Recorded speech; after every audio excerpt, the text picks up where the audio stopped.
quick meet is there, right? So yeah, T4 test.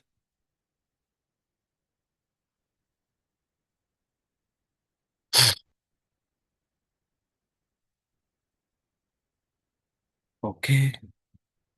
So along with this, what I can do is, uh, we had a uh, T4 create quick meet is there, right?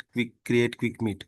So now I will configure this quick meet process model into this parent process model. Okay. So this create meeting process model, we will call them in the test meeting process model. Okay. How to configure by using the activities called sub process node here. You can see sub process node is there, right? Sub process smart service.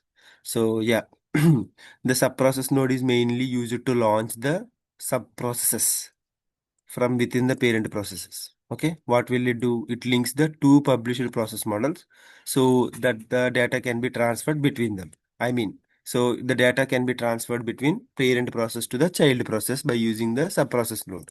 So coming to the subprocess, we can run the subprocess in two ways. Okay, I will show you. Going to the properties.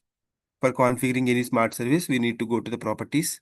Under the setup tab, you can see subprocess will run asynchronously and synchronously. Okay. So what is meant by synchronously? Node will complete. Node will not complete until the subprocess is complete. So what I want to convey here it is. So yeah. So before explaining you this, I will configure the child process here. So how to configure here? Run this process model is there, right? So there itself we need to pass the child process. Okay. So I'm search with the child process here.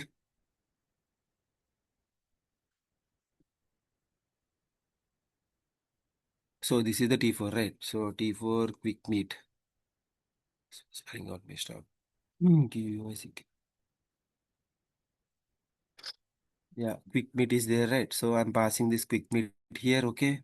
So now you can see, so we are running the child process in the T4 test process model, okay?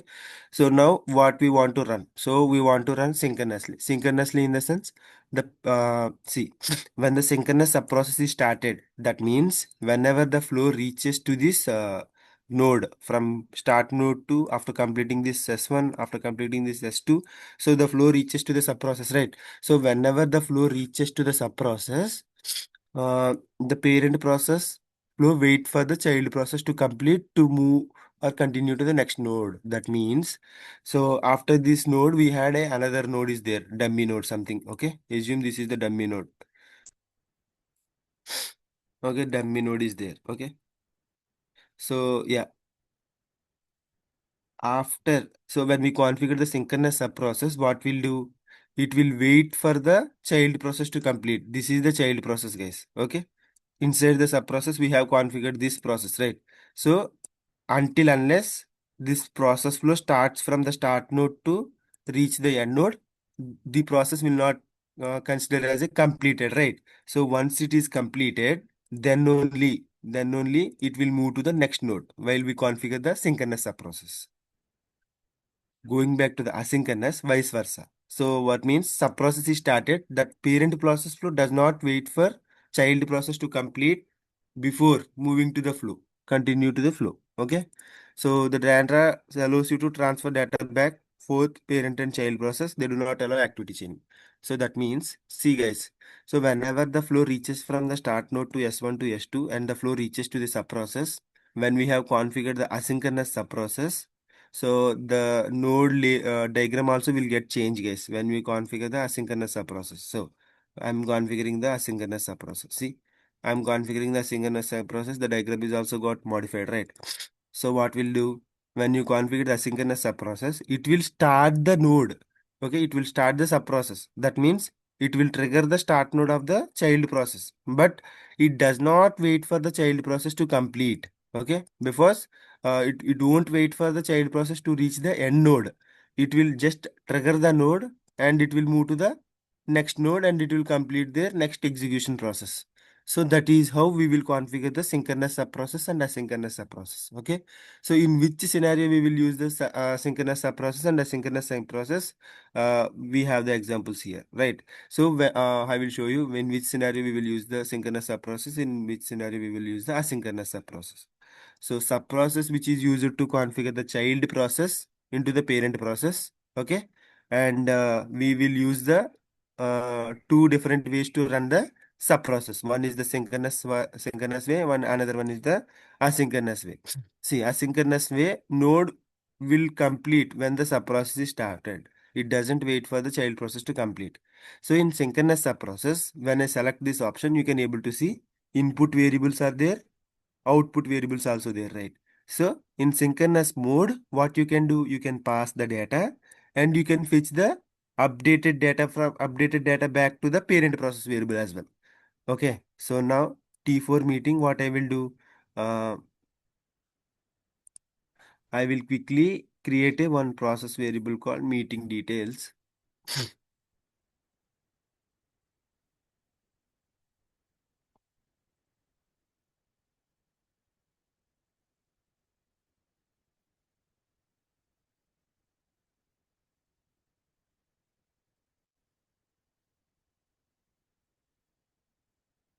Okay, parameter, yellow parameter I'm selecting. Okay, so single value is manual value. Okay, so what we can do, we have created one process variable, right?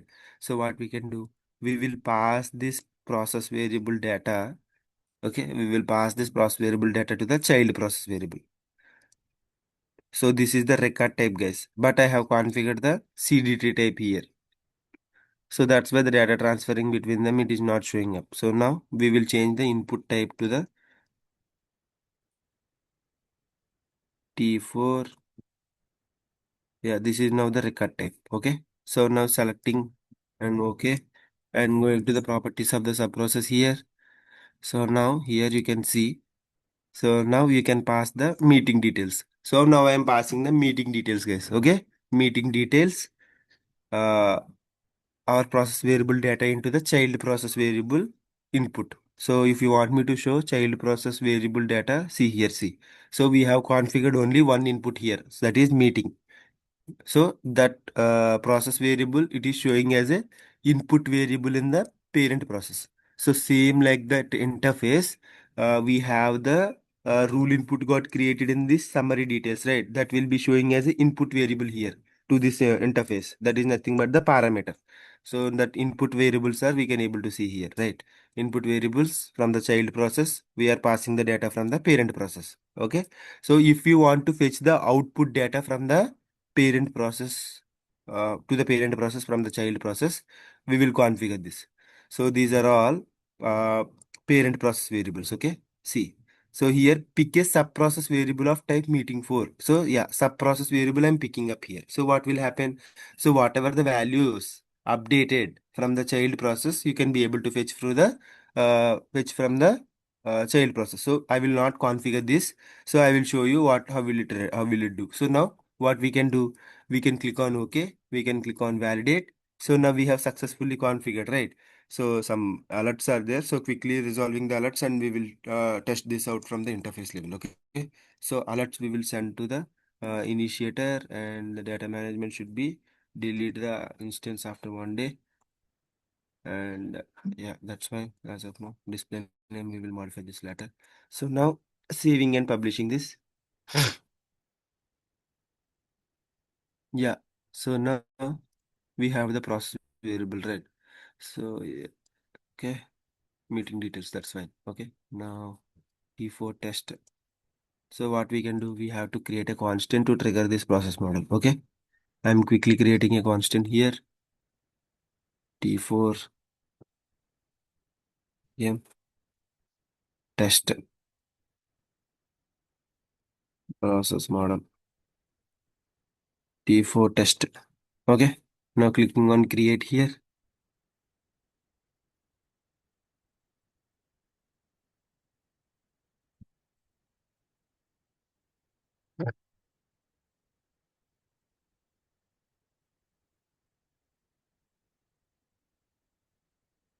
So now we have created the constant for the T4 model, right? So now we will check the dependence for this quick meet. So there itself we will replace that with the more dependence. So now we will get the dependent interface where we have used constant we have used for this, I guess.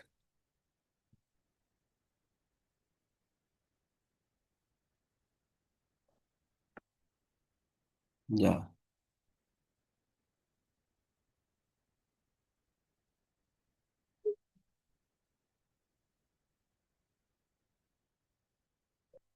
Where we have used this constant.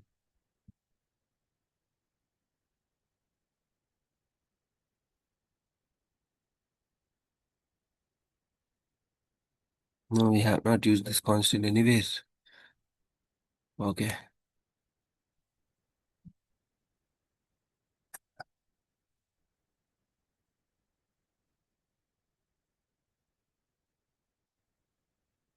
Where is the submit here? Here is the submit.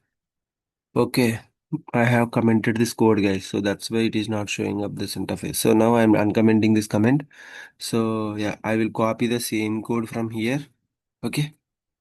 Control Z. Okay, I will trigger another start process.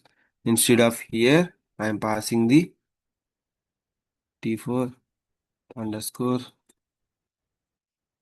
VM test what we have process model we have created, right? That is what I am testing here. So here we need to pass this process variable data. Okay. So now I am passing the process variable data here. See, it is throwing the validation invalid. Edited data multiple is there. So now we have configured everything, guys. So now we will quickly test and we will see how will it trigger in the backend. Okay. So going to the duplicate tab. So now we are triggering the process model which is having the sub process. Okay. Select this one. Editing details. So instead of summary view meet, I meet summary view and click on submit, guys. So the process is literally triggering in the backend.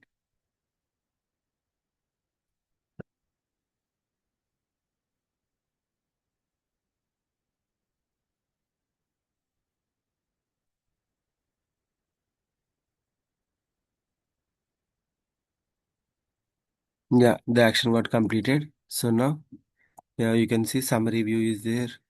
Okay.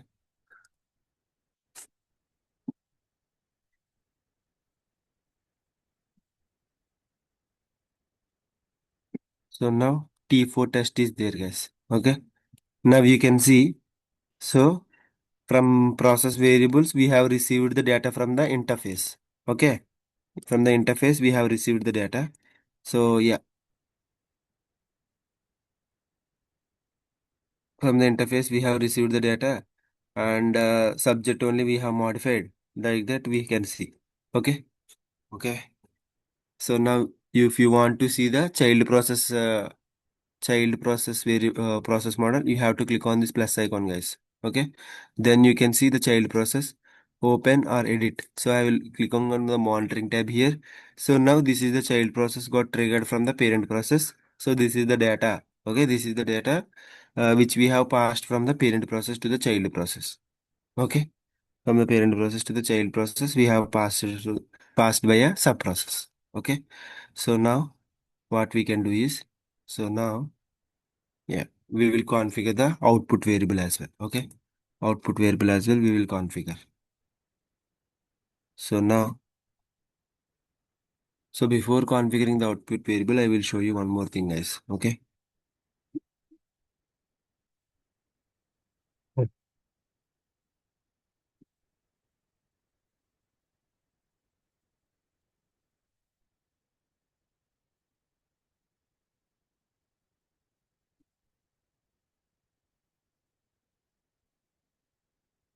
So this data is here, right? It is data. I will copy this data, copy expression. I'm going to here.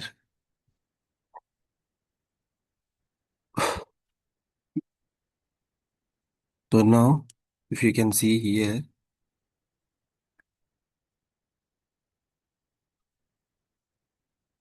So guys, I'm not sending the primary key. What will happen if you are not sending the primary key? A new row will be get created in the backend, right? So I'm creating a new row in the backend, guys. See, clicking on the submit. So I will starting this process. So what will happen? This row will send to the parent process to the child process, and it will create a new meeting, right? So that is how I will creating a new meeting now. So now the action got submitted. Now going to the parent process. See, here you can see after T4 test. So 24 meeting ID got created. So see, this is the parent process. So now you can see in parent process, we have the subject created on, created by, and modified by, and modified on. These details only there. You can, if you observe here, there is no meeting ID here, right? So where we will identify the meeting ID?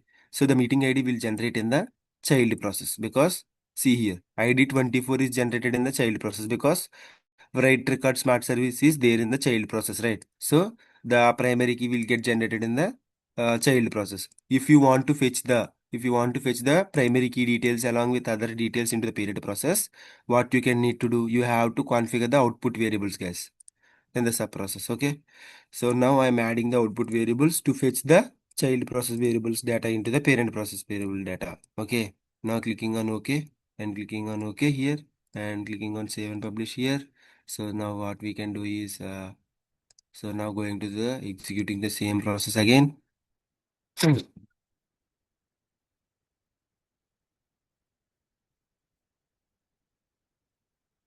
See, now when I submit this,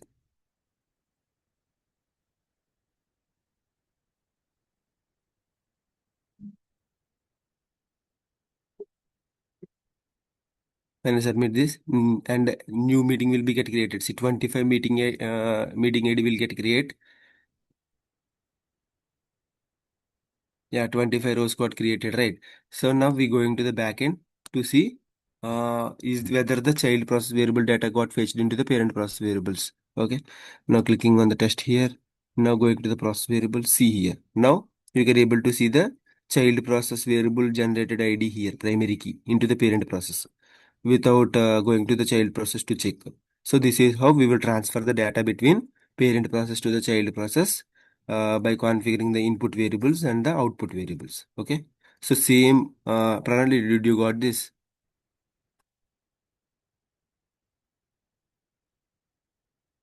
Hello, Pranali, are you there?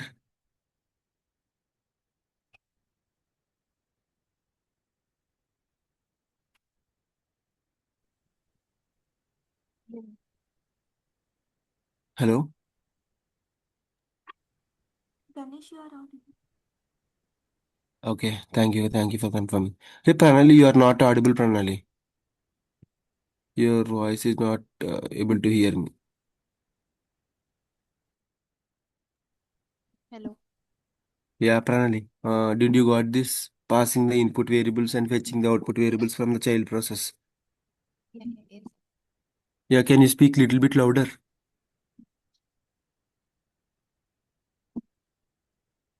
Hello. Yeah, Yes, I got it. yeah, okay, that's fine. Okay, now I will show you this process model. Uh, Configuring this as synchronous mode. See, when I configure the asynchronous mode, you can't able to see the output variables because the parent process doesn't wait for the child process to complete, right? So then how can we get the child process data into the parent process, right? So that's why we can't able to see the output variables in the uh, asynchronous sub-process mode. Okay, so I will show you how to run the asynchronous sub-process. So now same execution we will do with the same data. So now going to here. So now again clicking on the edit here.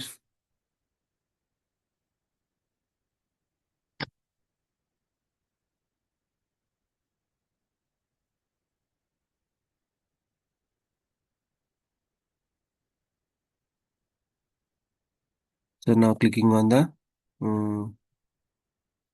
submit.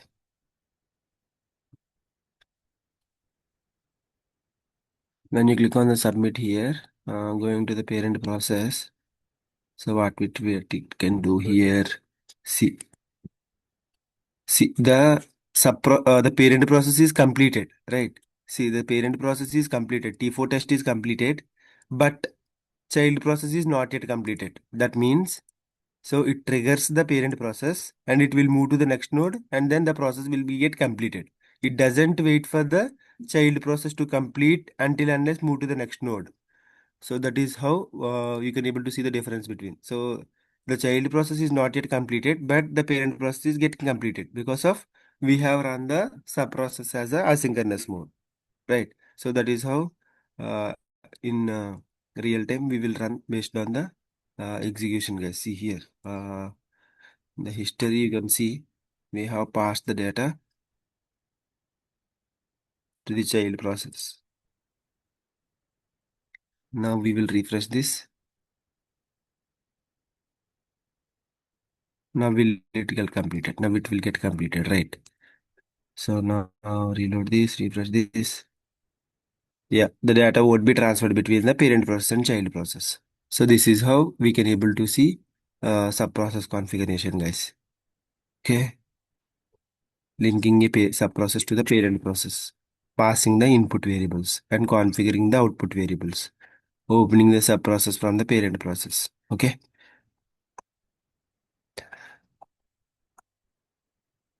Here now going to the start process smart service, guys. So same like that, if you want to trigger the child process from the parent process, we can trigger in another way as well. What is the another way? We can trigger through the start process smart service as well. Okay, I will show you. There are two types of smart services to trigger the child process from the parent process. Okay, uh, I will search with the start. Yeah, here you can see, guys, start process smart service is there, right?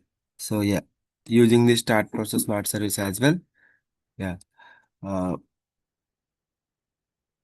so start process smart service, initiate a process inside your process models. Yeah, same like that. So we can trigger this start process in the interface as well.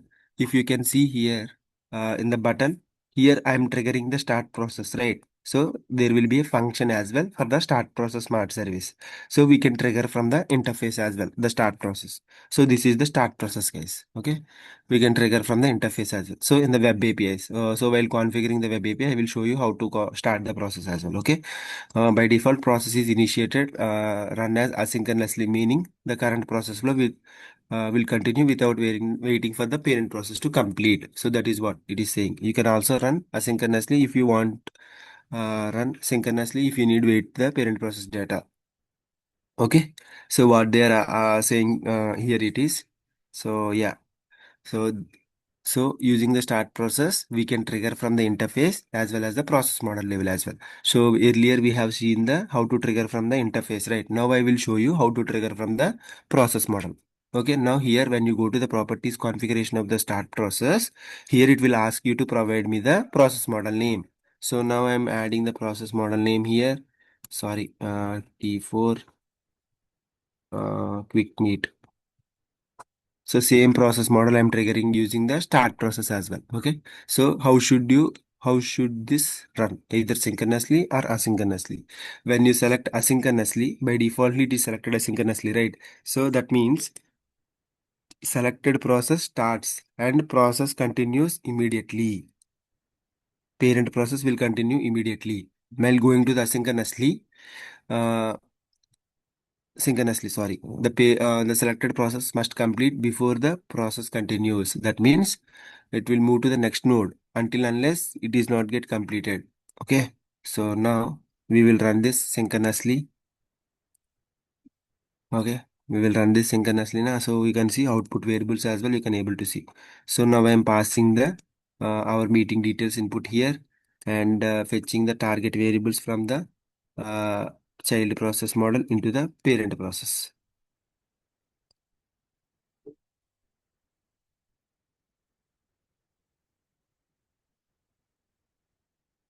So here we can't able to select this. So what we can do is we are going to here and selecting the meeting details here, clicking on save and close. Yeah, now we have configured the meeting details here, right? So now I will run this start process as asynchronously, guys. Okay. Control D. Yeah, save and publish. Sorry, it is got triggered.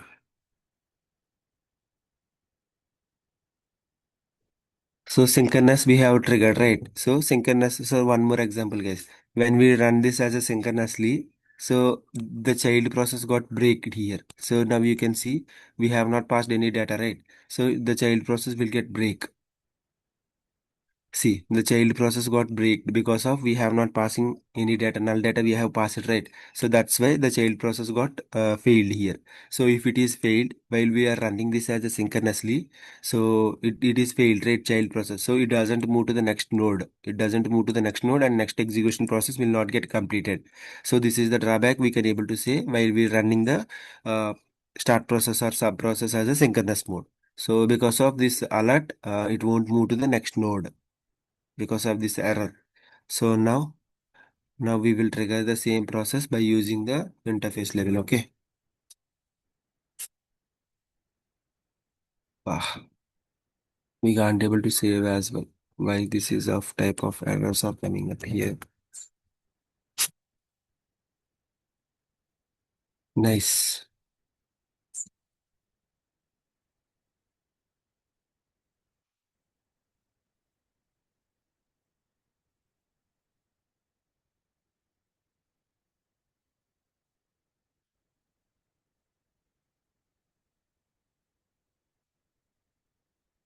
And configuring synchronous process, start process. Here you can select the data here and we will pass the data. Okay. And configuring the start process as asynchronously. So here you can able to see we are configuring the so here you can able to see we have configuring the input variables and the output variables as well. Okay. Usage considerations. So if the process model does not have a auto scaled enabled MNI multiple node instances, so if the process model has been auto scaled enabled, looping flow to trigger asynchronous process with the start process match service. Okay. So step run this as a parallel. Okay, use activity chaining using a bank start process as well. We can trigger the start process smart service. Okay, and set the process parameters. So here, how can we pass the process parameters? Uh, okay, yeah, I have shown you right how to pass the parameters. So this is how we need to pass the process parameters, guys. See, we can construct the map here and pass the data to the process variable name as a process parameter and with the data value we are passing. Okay. And yeah, so I have highlighted the few differences between the sub process and start process, guys. Okay. You can go through this documentation. Sorry, this you can go through this details here and you can observe the main differences. See, start process node initiate the main process. Yes, right. Using the start process node, you can initiate the main process. That means, see, so this is the start node, right? So we can say start process. This is a start process. Initiate the main process. Okay. Start process, start node, start process. So that means here in the interface, we are triggering the A-bank start process, right? So A-bank using start process, we are triggering the main process. That is what they are explaining here. Okay. Start process node can also be used to trigger the, use it to start the sub process as well. So whenever, if you can see earlier, I have triggered the start process from the interface, right? At that time, we have configured only sub process, right? So what he was want to explain here is start process can trigger the sub process as well. Okay, yeah. Start process node has the capability to trigger the based on events as well. That means in this node, start node, we can able to trigger the automated activities like schedulers or else based on events. You can trigger this process and you can execute the main process as well. Okay, that is what he want to explain based on the events. Okay, and sub process node make the dependency process to wait. Yes, when we run the synchronous sub process, it will wait for the child process to complete and then it will move to the next process. Sub-process node helps in the simplification of the complex processes. Yes, because it will reduce the line, it will reduce the number of nodes, because he see here in the inside the child process we have two smart services, right? Those smart services will kept inside the child process, not in the parent process.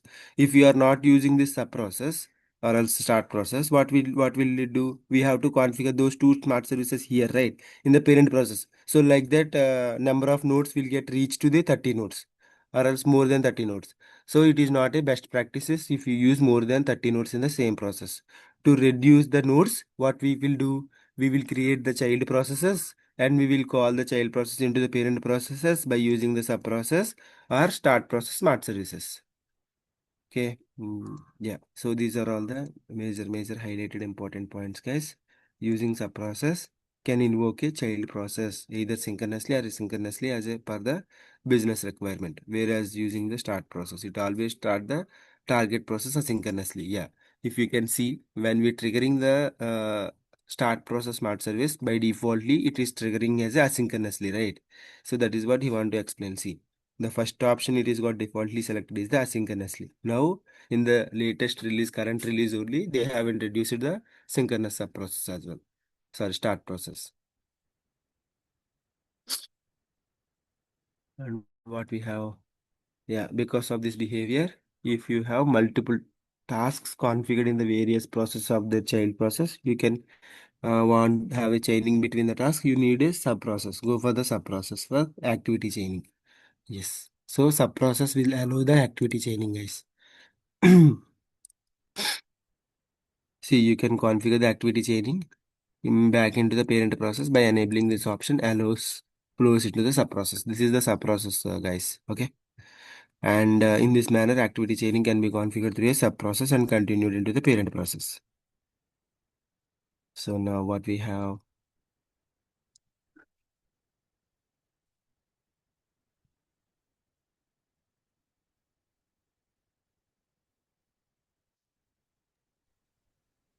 మనకి only 1 minute ఉందన్న, next class ఉండదు కదా. Join అయ్యి వీళ్ళకి doubts అని ఉంటే clear చేస్తాను. Okay.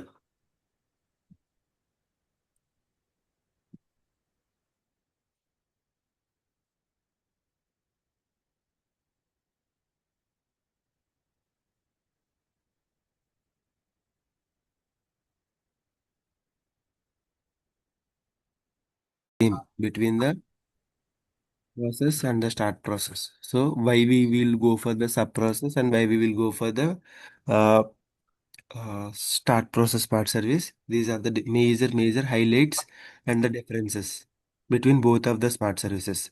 In which scenario it will be useful for to configure the start process. So when you want to write the audit tables data in the sense, in real time we will store the audit data for every action. Like when the user inserted a new row into the master table, we are writing the data into the audit table.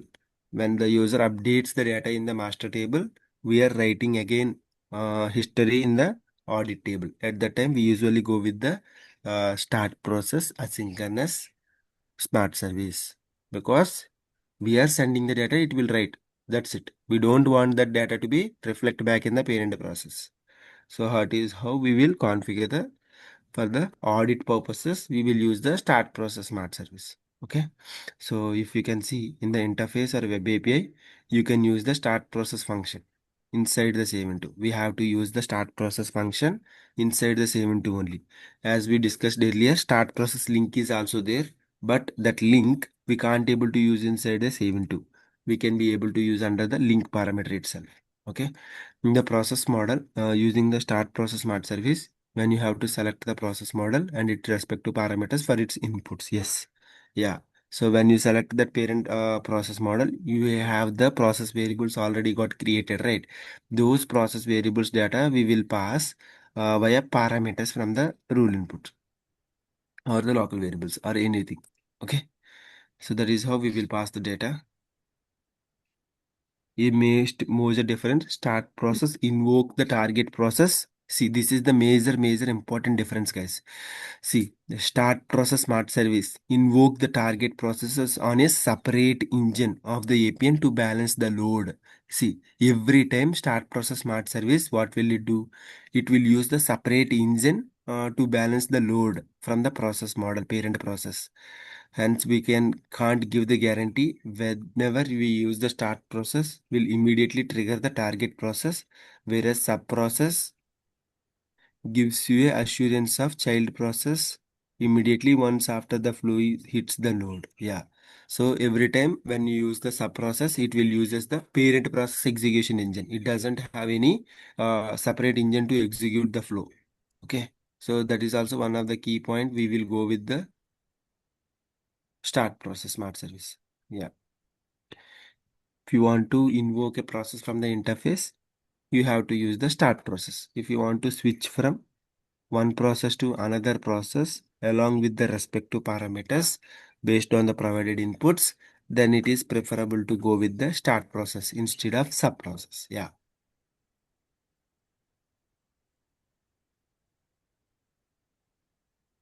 Yes, guys. Do you have any queries on the sub process and start process differences?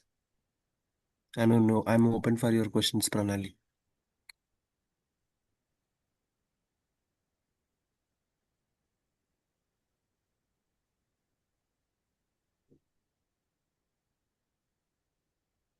Pranali, are you there?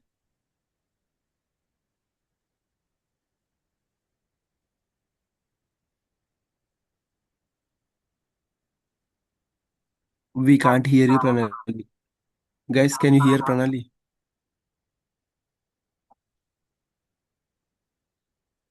No, Ganesh.